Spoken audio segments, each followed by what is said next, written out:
اخوان الفيديو حزين قسما بالله، خلينا نشوف الفيديو ونرجع نعلق عليه. يا ابي السلام عليكم، شلون صح؟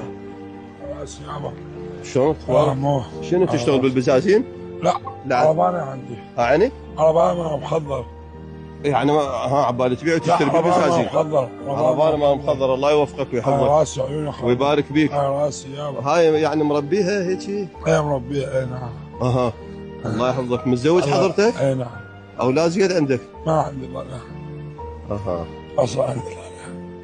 ايش صار لك متزوج؟ 12 سنة. انا جد. كلنا نعرف برنامج العزيز، برنامج يعني شلون ينتقص من شخص، يحشش على شخص. يا اخي والله شوف شلون قهرني، قال انا ما عندي اطفال، ما عندي ذريه تصير.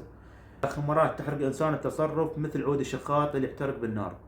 يا اخي والله مو كل شخص تحرقه، مو كل شخص تاذيه بكلمه مو حلوه. يا اخي الكلمه الطيبه صدقه.